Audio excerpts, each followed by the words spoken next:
Hi, my name is Diana, a communications assistant for the city of Enid, and thank you for another COVID-19 update. Special guest with me is Lisa Powell with Enid Regional Development Alliance, also known as ERDA. Lisa, thank you for being with us. Anna, thank you so much for having me. I'm just thrilled to be on the show today. Now, COVID-19 has drastically impacted businesses everywhere. Now, can you tell me what ERDA is doing during the pandemic? Yes, absolutely. So, for those who may not know, the Enid Regional Development Alliance, which we have lovingly shortened to ERDA, is the Economic Development Office for the Enid area. And so typically we're the ones that are out there supporting our businesses locally to help them expand and grow and support them through challenges. We also help recruit business to town. And so during this time, really our role has been to be kind of the storehouse of information. We've spent a lot of time on meetings and conference calls trying to understand all of the programs that are available, as well as keeping in touch with, of course my phone would ring. Keeping in touch with all of our partners locally and across the state, and then assimilating that information in a way that we can distribute it back out to our businesses so that they have the information and resources that they need to know how to best respond right now. And part of that as well is hearing from those businesses and understanding what impacts they are seeing in their business. So then we know also what kind of services and support we can provide. Now, what is the state of Oklahoma doing for economic development in this unique time? The state of Oklahoma, the Economic Development Office there is the Oklahoma State Department of Commerce, and they react and work similarly to the way we do here at a local level, but they do it on a statewide level. And so they are also learning the information coming down from the federal CARES Act and understanding how that's going to impact the state and the businesses here, how to access those funds. They are hosting weekly conference calls for economic development professionals so that we are in connection with them and stay in sync in that way. But they're also doing industry-specific calls each week. So they have calls for manufacturers, they have calls for small business, they have calls for retailers, and they are talking to them directly to make sure that they have, again, access to the financial support that's coming out from the federal level. Thank you. Now, what is ERDA doing in regard to the economic development here in Enid? Well, economic development today looks quite a bit differently than it did a month ago. So a month ago, we were spending quite a bit of time working through some expansions and some new businesses that are, looking at moving to Enid, which is always the case. Right now, as you can imagine, a lot of those projects are on hold. And so some of those that may be in the early stage that don't require travel, we are able to still work through those. Otherwise, we are also poised to do a labor study and a targeted industry study for our area. And so that work is underway right now. We have a consultant in place that is helping us do that.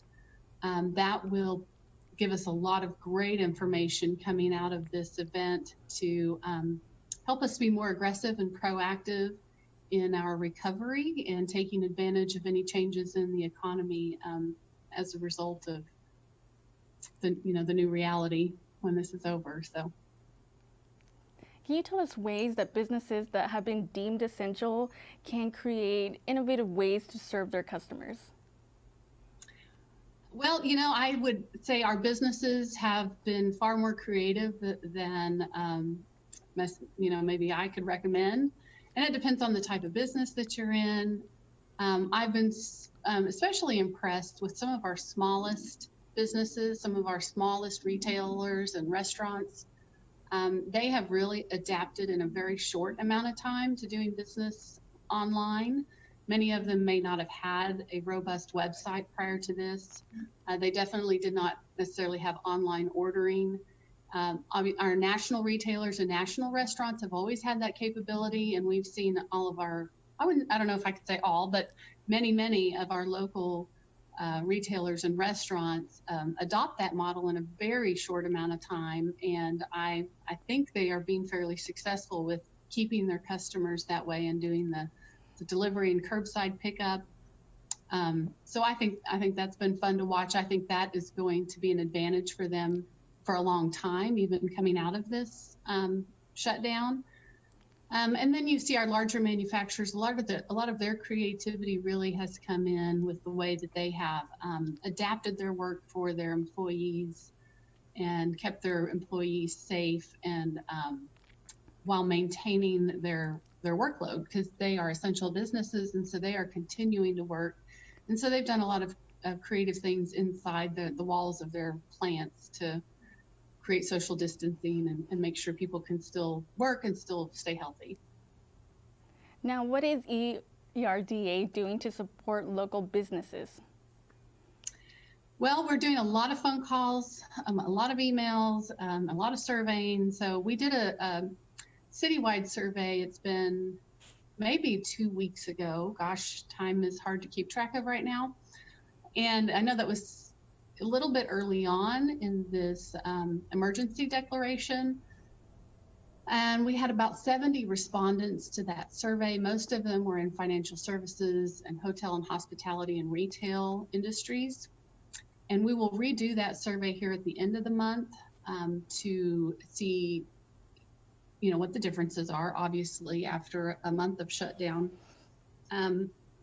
And otherwise, we are making specifically direct phone calls to all of our ERDA members to get a pulse on how things are going for them. We're working very closely with our banks, talking to them weekly about how the rollout of these SBA programs is going for them, whether they are actually receiving that money and how it's being distributed to our small businesses.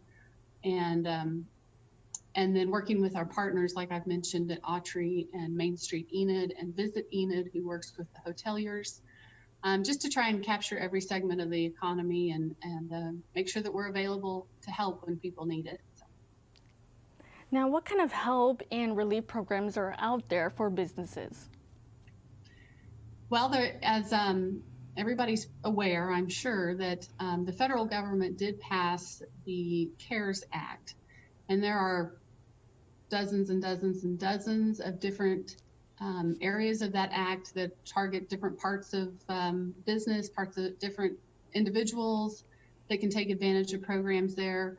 For businesses, the key programs are really coming out of the Small Business Administration. One is the Paycheck Protection Program, which we've heard a lot about.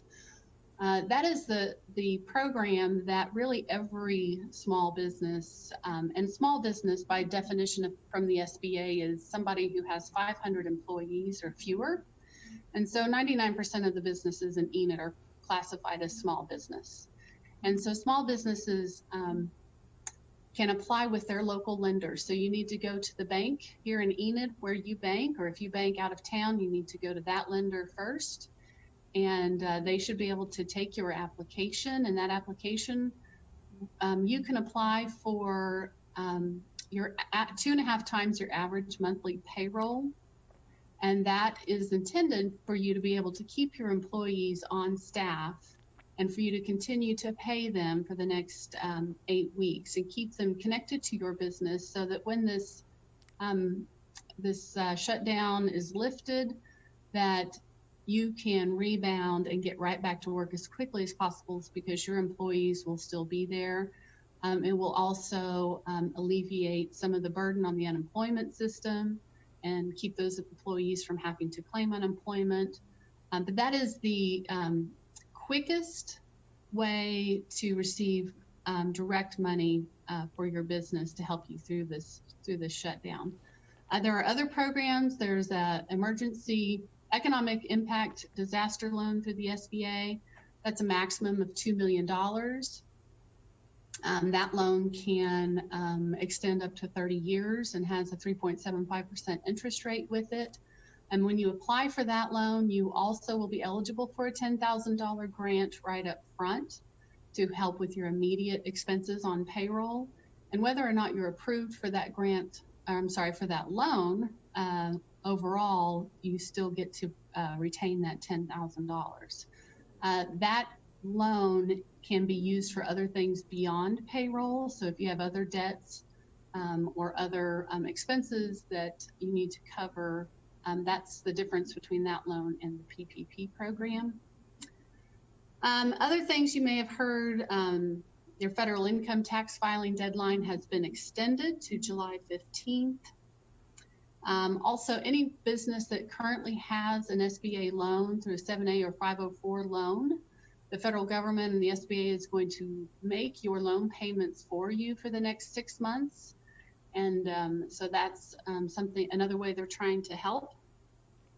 Here locally, we're doing a few small things. We're not really funded in a way that we can provide financial assistance, but we're partnering with Main Street on a Shop Local program. And for every $20 that you spend at a local business, you can take a picture of your receipt and submit that to Main Street Enid, and it will enter you into a drawing to win $100 with one of our Main Street businesses. And so those drawings are going to be happening weekly between now and the end of May. And then you will receive a $100 gift card for one of our Main Street businesses as a result of that drawing. One other thing that I'll just remind everybody of, this isn't necessarily a new program for us, but it falls at a good time, and that is the Micro Enterprise Assistance Grant that ERDA is offering. And this is a $5,000 grant for any micro enterprise business, which is a business of 6 full-time employees or fewer. And those applications are due to our office by May 1st at ERDA. It is a competitive grant, meaning we only intended to grant one application. I think we would have the leeway to do more than that if that's what looks like we need to do, or we haven't been able to evaluate that yet. But I would still encourage anybody who's interested to please apply for that. You can find that on growenid.com, more information on that loan program. Other things, obviously the individual rebates that are coming out and the checks that will be distributed to individuals. Really looking forward to that, of course, arriving as well. That is $1,200 for each adult and $500 for children. I think they're saying mid-month, mid to late April is when those checks should be arriving. And I know it depends whether or not you have direct deposit or whether you'll be receiving a check in the mail as to how soon that might arrive. And then finally, the other big thing is unemployment right now. They have changed some of the rules for unemployment. There is no longer, they have waived the requirement that you be looking for another job to receive unemployment benefits. They have also waived the 1-week waiting period. The other changes are that our local unemployment offices or workforce offices are closed. And so the way to apply for that right now is online. And I understand the demand there has been significantly higher than typical. And so there have been delays and waits to access that system. They are doing a lot to correct that, and following this Sunday, they should have a lot more operators available to respond to those applications. But I would encourage you to apply for that if needed. If you are receiving fewer hours than typical, so pre-COVID, if you were working 30 hours a week and your employer has reduced that to 15 hours, you can apply for unemployment for that missing 15 hours.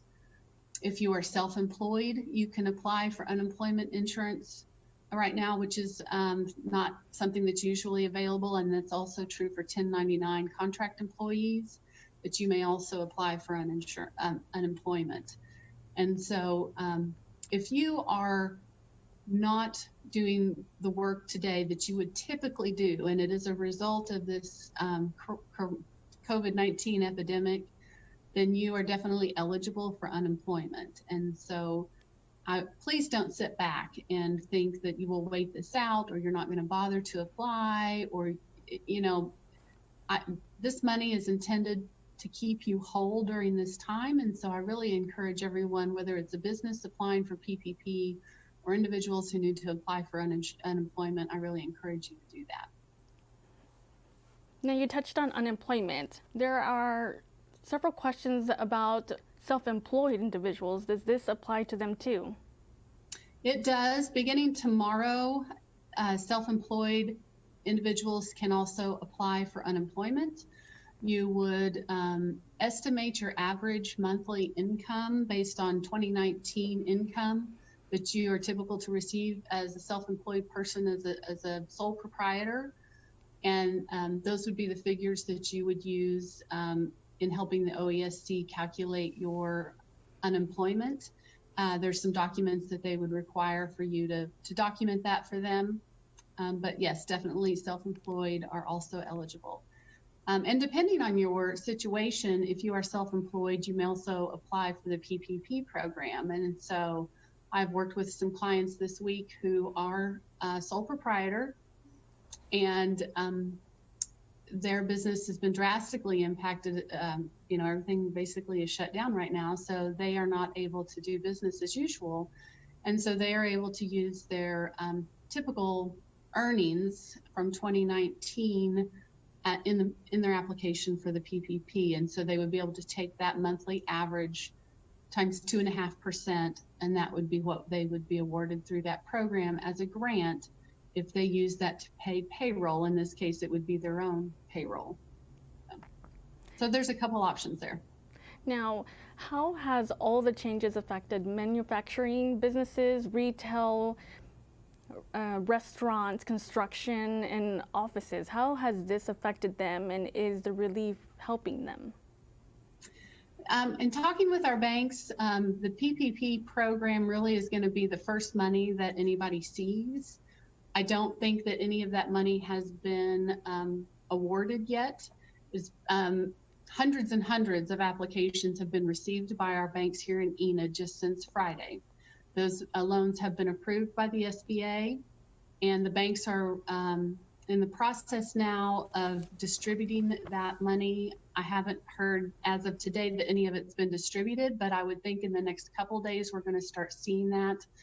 And again, as of my last conversations, I would easily estimate that we have applied for out of Enid over $30 million for our small businesses. And so here in the next few days, I hope to be seeing that money be distributed. So, but how it's impacted our manufacturers. So like I said, most of our manufacturers that I'm aware of are essential businesses. And so they are continuing to stay open. They are each in their own way, doing things internally to screen employees for temperatures, to make sure they keep their distance from one another, to make sure they provide extra accommodations for anyone who may be feeling ill or need to stay home to take care of themselves or take care of a loved one. Some of them are reducing their hours. Some have also reduced their pay on a temporary basis. I think some are doing some layoffs, unfortunately. But in any case, so the problem I think with our manufacturers is also the supply chain has been disrupted. And so while they may be open and available to do their work, the suppliers and the supply chain that they rely on may also be impacted. And so it's just a trickle down effect on what they're then able to do.